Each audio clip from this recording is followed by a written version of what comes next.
Hey, good morning, everyone.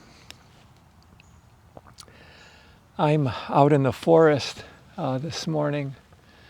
It's a beautiful, beautiful morning, about 10 a.m. I camped out here last night up around Addison Oaks County Park, and I spent the night out here. It's relatively quiet. Very quiet now. Earlier there was some construction going on in the background. There is a road relatively nearby. I can hear cars driving by. But I'm just going to meditate this morning, and I suggest that as often as you can, try to get out someplace into nature, someplace beautiful like this, and just spend time in silence. It is part of the yogi's sadhana to periodically spend time in silence. So I'm just going to enjoy the sounds of the quiet, the sounds of nature, the birds singing around me. I'll even try to incorporate into my silence meditation the sound that I can hear off in the distance of somebody, sounds like somebody cutting wood with a chainsaw. And I also have this beautiful tongue drum. It's a drum that has little tongues cut out into it, and you can make sounds with it. So I don't know if you'll be able to hear this, but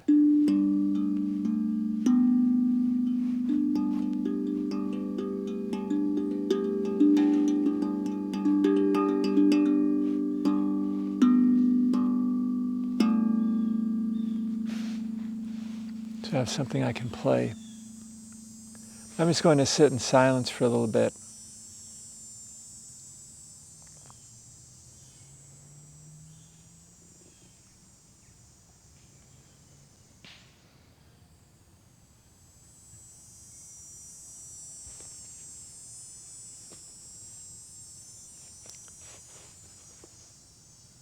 And then I'm doing that meditation of listening to everything around me. Listening deeply and widely to all sound.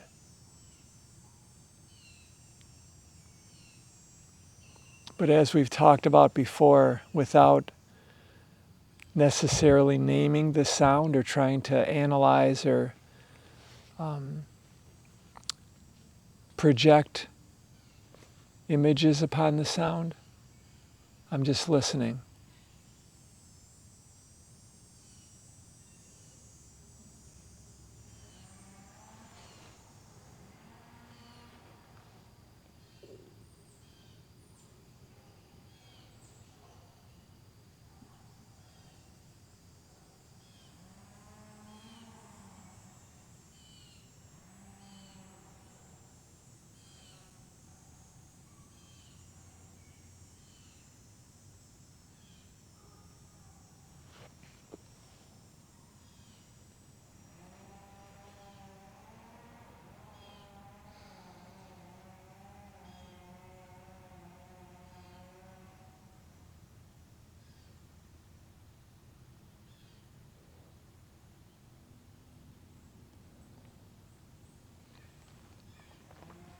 So what I'm doing now, because I'm hearing that sound of a chainsaw off in the distance, it's not harsh. But when the chainsaw stops, I'm using the sound of the chainsaw when it stops to kind of draw me deeper into the silence when there is silence and just the sounds of nature. So I'm kind of using that man-made sound as a springboard to propel me deeper into the experience of the silence and the sound of the nature around me.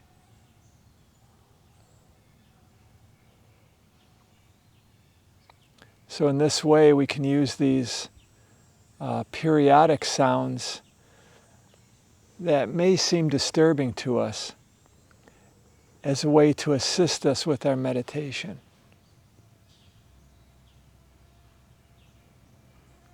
You can use those moments in between the man-made sounds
I'm not trying to necessarily meditate as we might normally think of it intellectually, as we've been introduced to it in our society. I'm just sitting and listening. And as I listen, I notice momentary thoughts arising and fading away. But I just continue to listen, to keep coming back to the sounds.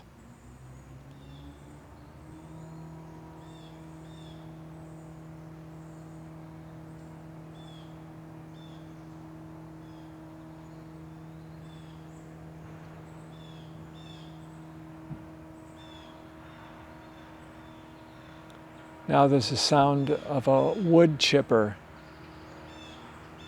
and it's a continual sound off in the distance. A little bit louder than I'd like it to be to meditate to, but I can use that sound. I can try to find the tone, and I can chant a mantra to it. I don't know if you can hear the sound of the wood chipper, but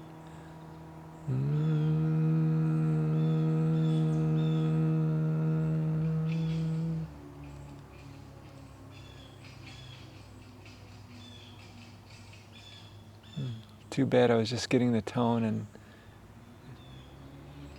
there it goes again.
And as happens many times when we're meditating, these sounds will come up. Now there's just not a continuous sound. I'm sure you can hear that. There's a sound of them, I'm imagining. I don't know, because I'm just listening to the sound, and the sound is drawing a picture in my mind. This is part of the levels of Nada Yoga. I'm imagining that through the pictures that it's creating in my mind, that they are putting bigger pieces of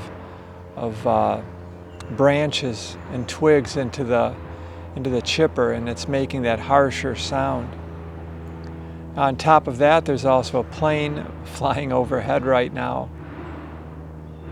And when these things occur during our meditation, our sound or listening meditation, we have to find ways to utilize them.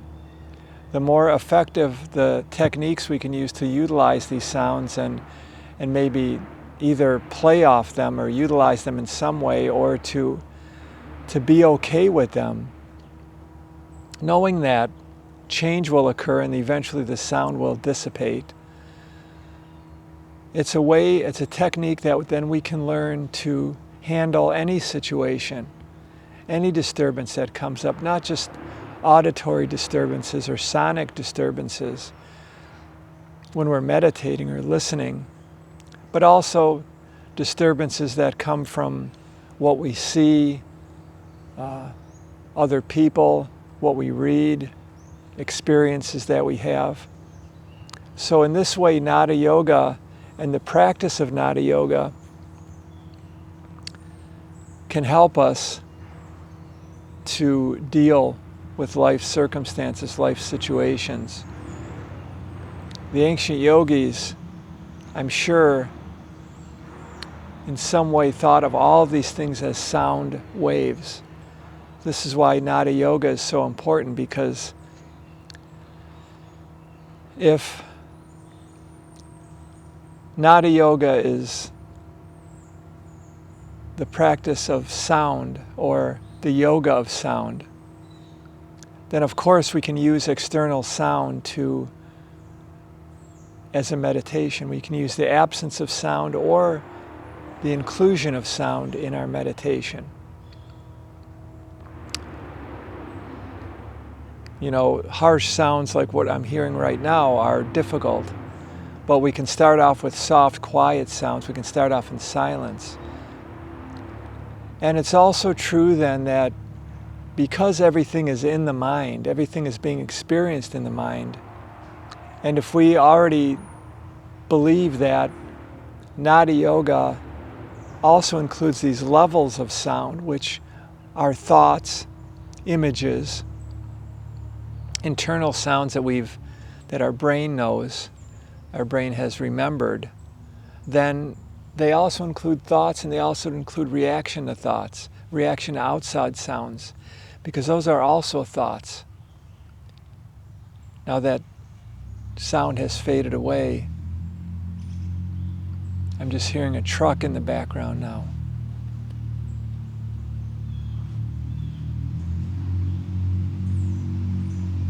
Driving by me. So again, I can use that as something that I can use as a springboard when the sound fades, to just relax back into more of the silence and the sounds of nature around me.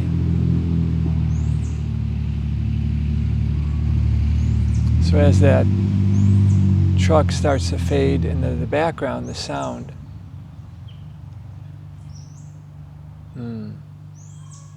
and there's another wave of silence, of nature, of peacefulness.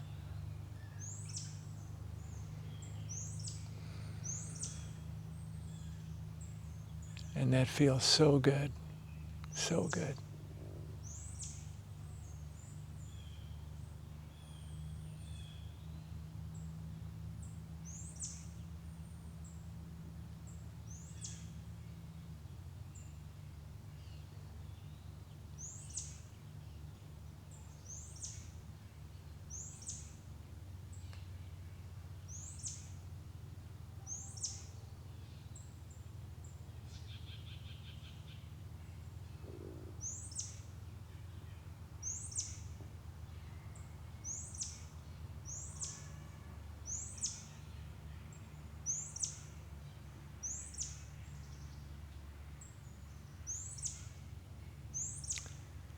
So I'm hearing this particular bird sing. I don't know what it is. I've never really heard the sound before, but it reminded me of one time when we were camping in the White Mountains out east, a friend of mine and myself.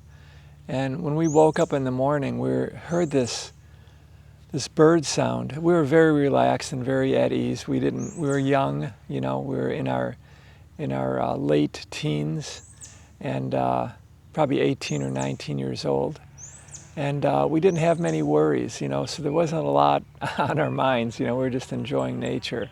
So I recall that we heard this particular bird sound, and we were lying in our tent trying to replicate the bird sound.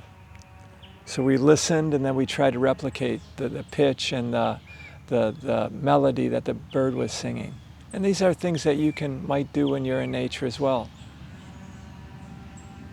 And through this, we're learning to really hear carefully and hear with a lot of sensitivity and awareness.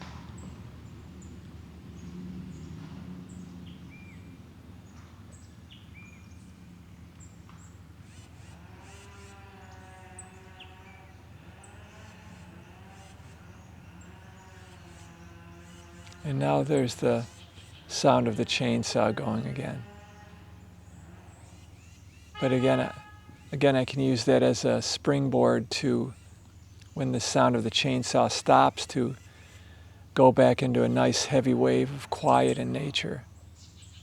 So it just comes in pulses, comes in waves.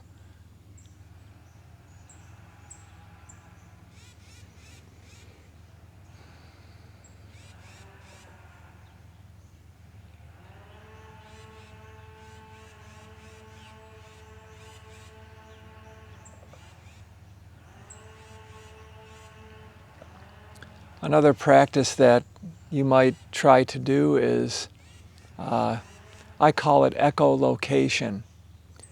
And what I'll try to do is, when I hear different sounds around me, I'll try to listen intently to see what direction they're coming from. Now, a sound like the chainsaw, I can hear clearly what direction it's coming from, but other subtle sounds, we can listen, and just like we're listening on a broad spectrum stereo or a quadraphonic sound, if you can imagine that, just listen to how all the different sounds around you are coming from different spaces in your field of hearing.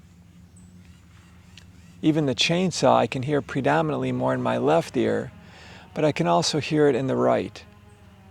And then there's other sounds of birds and things like this, the crickets, coming from different directions. So it's very awesome to just to hear even the sounds of mosquitoes or flies flying around, how they seem to come from one direction and go to the other direction. So you can listen, practice this process of echolocation. And the quadraphonic field of hearing.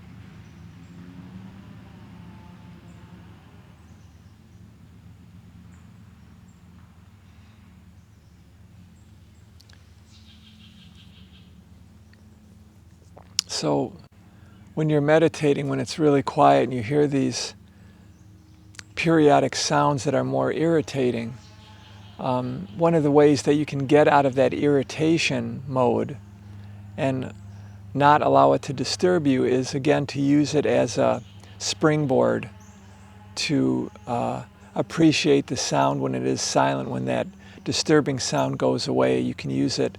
And I think what I found from doing this quite often, especially when we're in nature, is that it intensifies the silence when the sound goes away.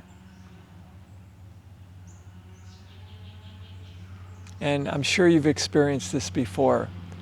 When something loud is playing around you, or there's some loud sound and all of a sudden that goes away, how intense the silence sounds. So we can look at it as that if it was always silent, we would not appreciate the silence so intensely. But with a little bit of sound, we appreciate it. We'll listen for a little bit longer.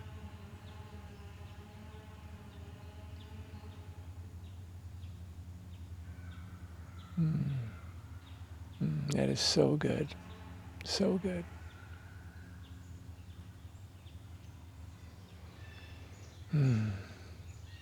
Well, I hope this has been helpful for you. Namaste. I'm going to play my drum a little bit here.